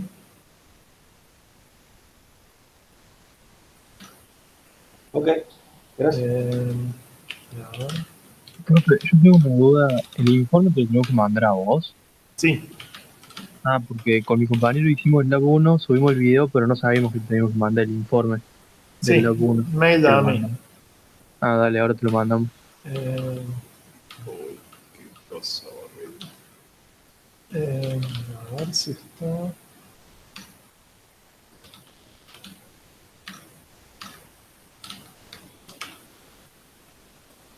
Ok.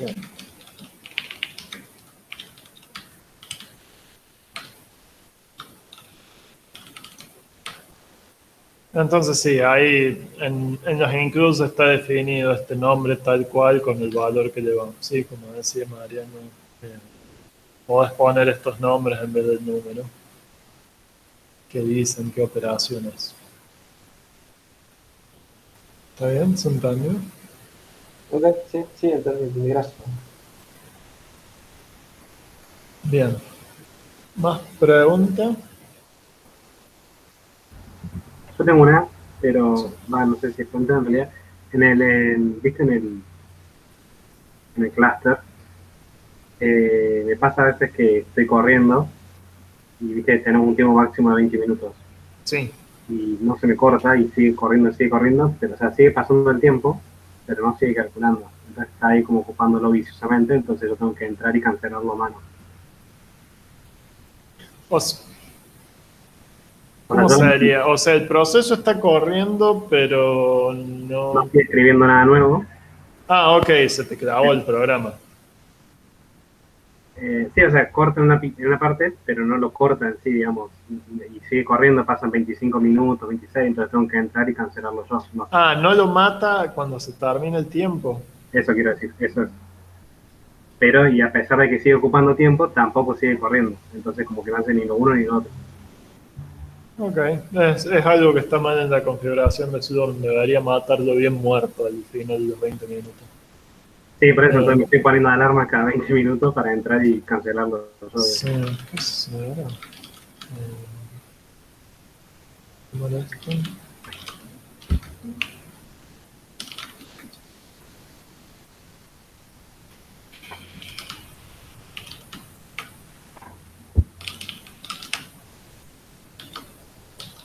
Como que algo mata, digamos, porque no sigue grabando nada ni calculando nada, pero no lo quita de la cola. Todavía matarlo bien. Bueno, sí, después me fijo, entonces, ¿por qué no? Ah, espérate, eso en ZX81. No, en Júpiter Ace.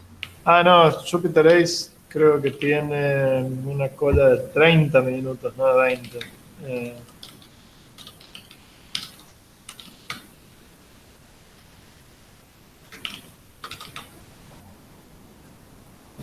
Esto.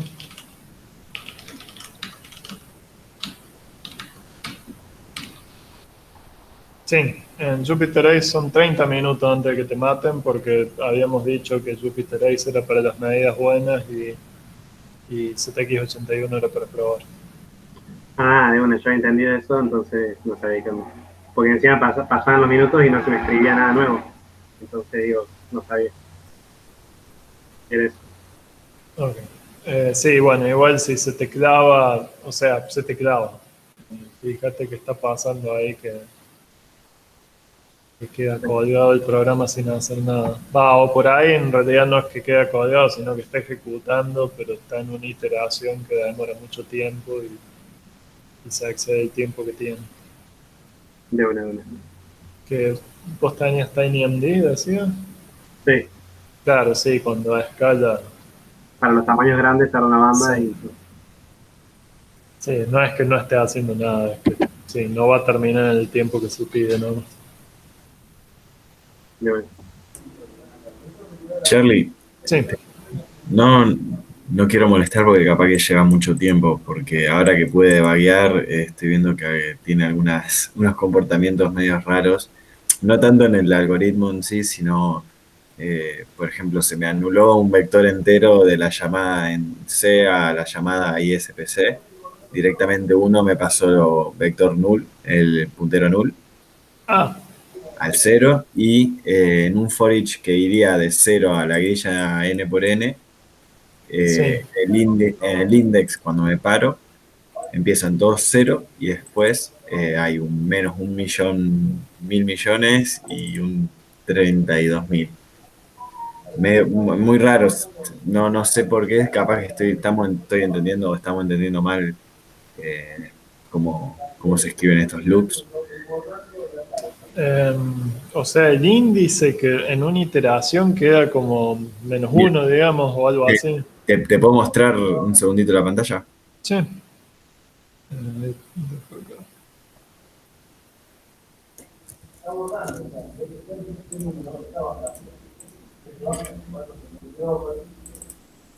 Fíjate ahí.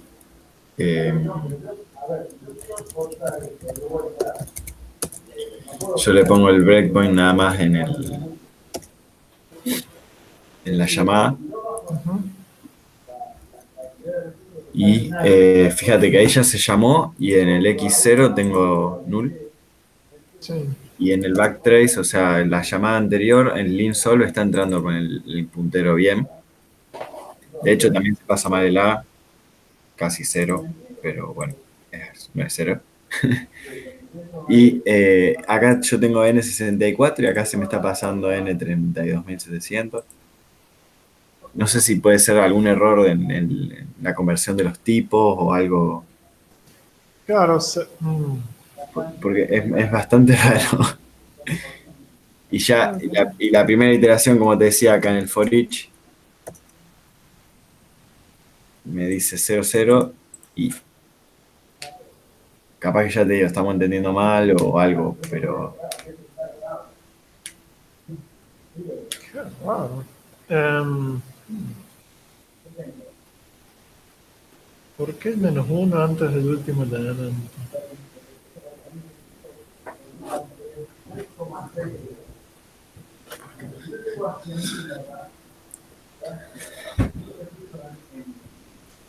Ok. Sí, habría que ver si nada más lo está. No creo que lo esté perdiendo GDB, así que sí hay que ver. Y, o sea, inmediatamente después de eso, cuando querés acceder a ese índice, explota porque sí, soy hold. sí, no, capaz que ya te digo, lo estamos haciendo mal, no explota, pero sí, a ver. A ver cuánto vale ahí. Perdón, me fui Me resto. Ahí está bien, ahí tiene algo razonable. Claro, puede ser que no lo haya, o sea, que el for each, o A sea, ver. que el breakpoint esté antes de realmente el for Claro, pero each. ahora cuando entro ahí con ese step into, si no me equivoco, y ahí sigue estando mal. Ok, a ver, bien, sigamos adentro. Por ahí es una cuestión de cómo lo convierte al debugger, ¿no? Claro, sí, puede ser. Ahí está, mira, Sí. tenés razón. Pero igual me sigue sonando raro que en N tenga 3200, 32.000 y en el puntero en null. Sí. Eso sí es raro porque no me va a dar cualquier cosa ya. Mm. Sí, habría que... ¿Cómo se ve eso? Eh,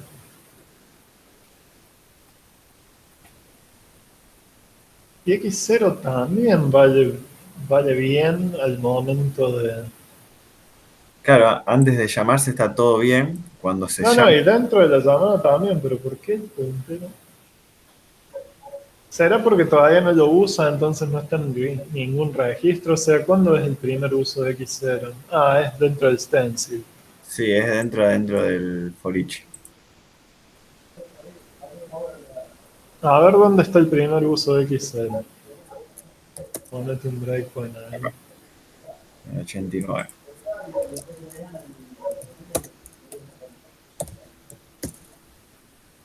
Sí, ahí está. Tienes razón.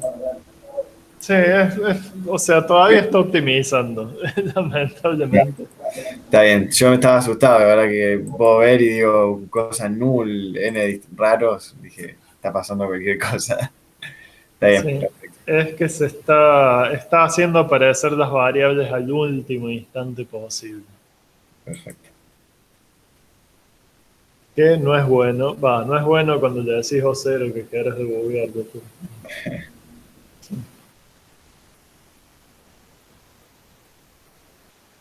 Eh,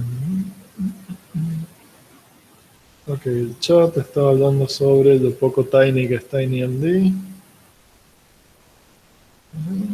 ¿Algo más? No. Bueno, ¿más preguntas? Charlie, Sí. consulta algo rápido.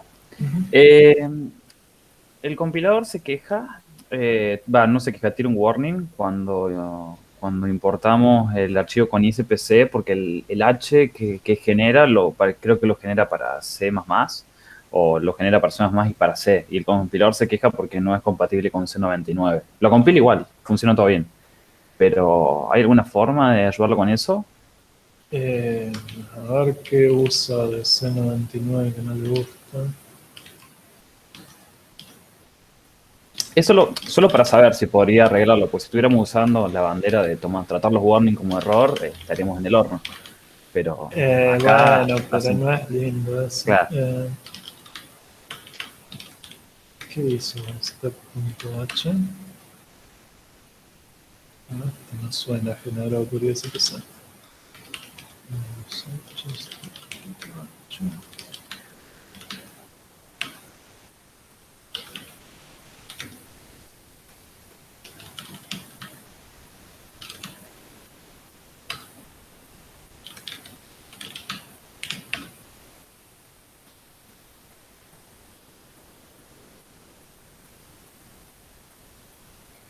Raro, no se lo ve tan poco C99 a esto.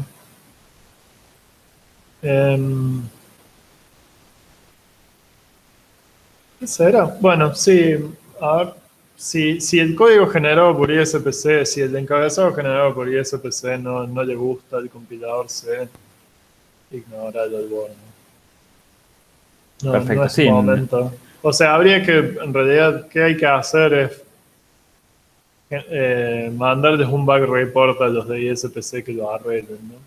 Pero, bueno, Bien. en lo Es para... posible. Si es un bug, habría que ver qué Bien. es el motivo de qué es lo que está poniendo en el encabezado que no es C99 y si se puede hacer en C99.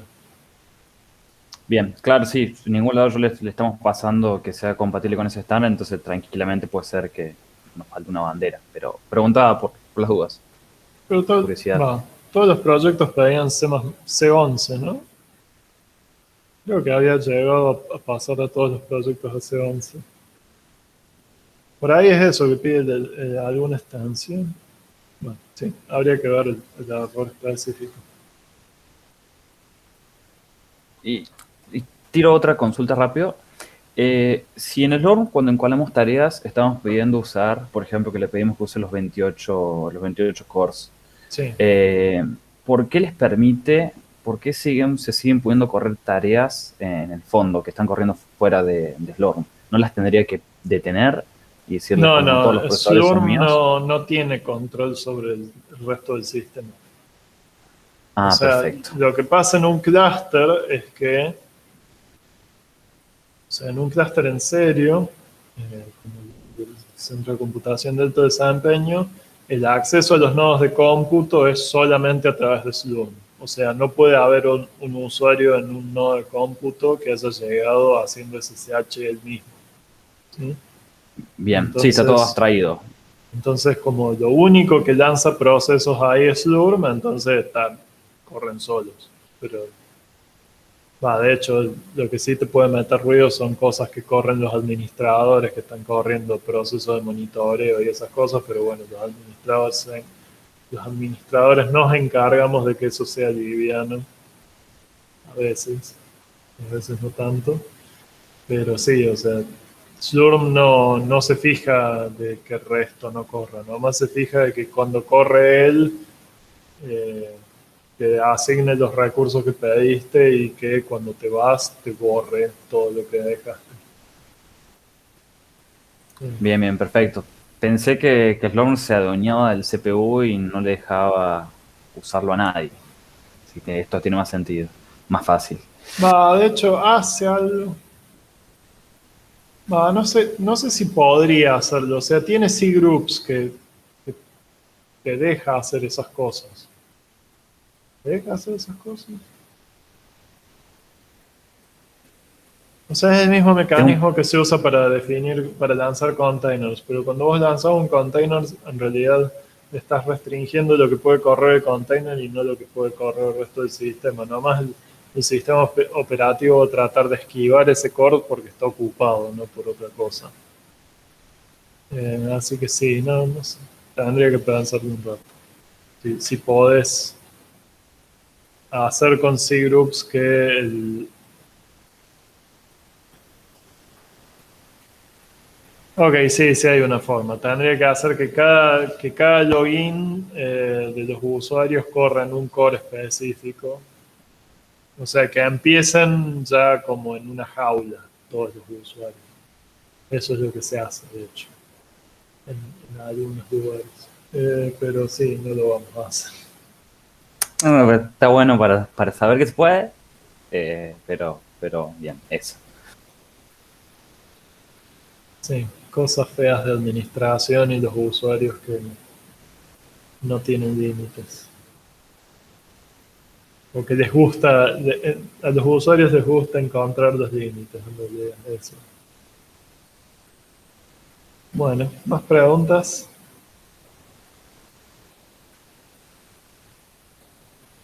Ok, entonces para reiterar... sí. Perdón, Charlie, yo estaba esperando si no preguntaba más nadie. Es más que nada sobre el approach que estamos tomando para vectorizar en ISPC. Ujú. Nosotros estamos con Navier-Stokes y implementamos el acceso de índices, organizamos la matriz, el mapeo de la matriz en Red-Black, como mencionaste vos. Sí. Y después la idea que habíamos tenido era, ya en ISPC, hicimos todo el cálculo y obtuvimos los índices IJ de la matriz a partir de un índice en el arreglo lineal sería. Y ahí realizamos exactamente el mismo cálculo sin tocar más nada sería.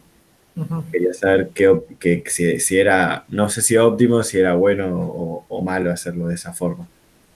O sea, lo que estaríamos vectorizando en sí, aparte del cálculos sería la indexación, o sea, que cada vectorcito encuentre los IJ en sus instancias.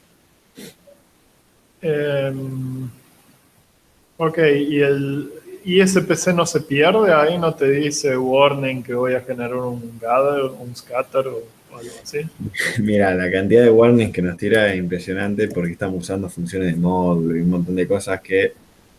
Claro, ese es el tema, ¿no? Porque, o sea, cuando vos tenés un vector cuando vos tenés el vector ese de program index e instancias que están separados por uno, a ese índice le aplicas una función complicada.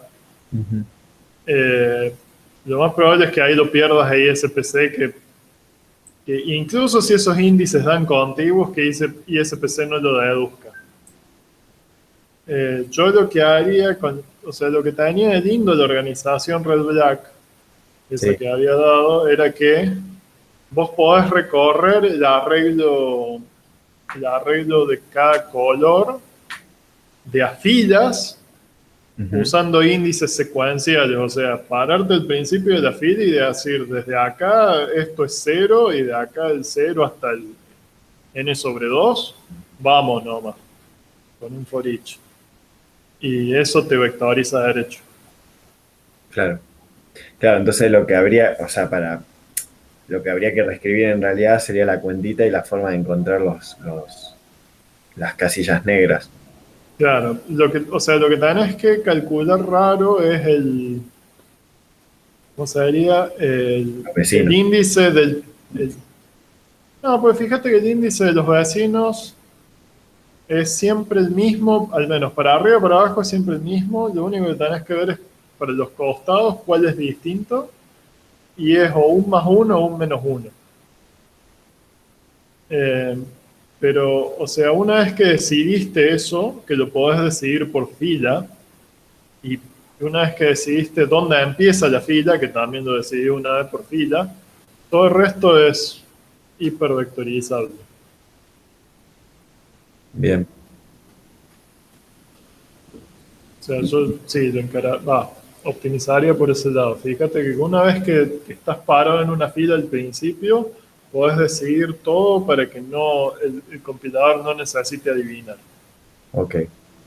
Y este approach lo descartamos completamente. O sea, yo estoy viendo que ahora todos los warnings que tiran, modulus operator, division with varied integer types, o sea, como que ninguno de los cálculos que estamos haciendo les gusta a ISPC. Son caros. O sea, vas a pelear mucho con eso.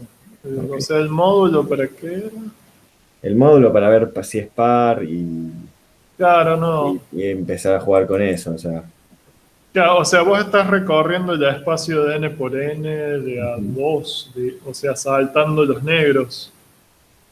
No, porque en el arreglo lo tengo todo pegadito, tengo todos los rojos primeros y después todos los negros. Claro, pero entonces no te hace falta no te hace falta llamarlo a través de esa función RBI de X que se fija si son pares e impares. Al revés, lo que nosotros tratamos de deducir es la relación inversa, o sea, a partir de una casilla en el arreglo lineal, o sea, todos los rojos primeros con los negros, encontrar el IJ que corresponde a esa casilla. Ok, sí, no. A eso lo pueden sustituir por sumarle algo al índice donde están parados. O sea, calcular el índice del vecino a mano en vez de a través de esa función, digamos. Ay, me mataste, no sé cómo haría a mano para calcular. Sí, habría que pensarlo, tendría que pensar un poquito. Ok. Sí, o sea, hacerte una matriz de, no sé si con 4x4 alcanza, con 6x6 probablemente sí.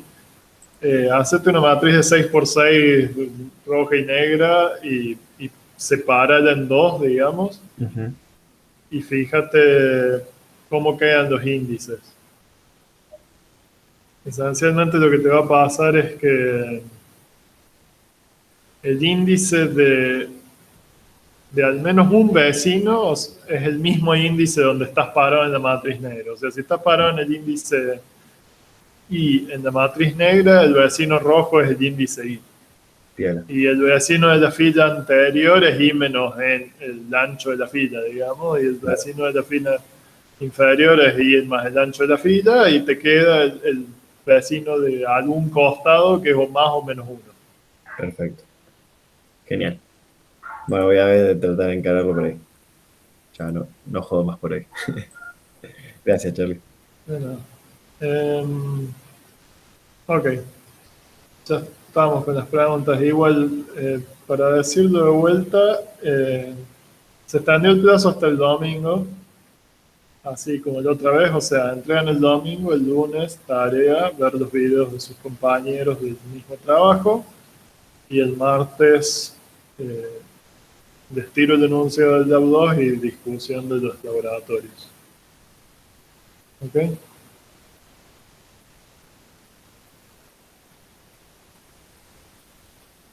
Bueno, entonces el jueves va a seguir siendo consulta, supongo. No sé, por ahí el jueves puedo presentar el laboratorio 3 también, así los que ya terminaron tienen que entretenerse.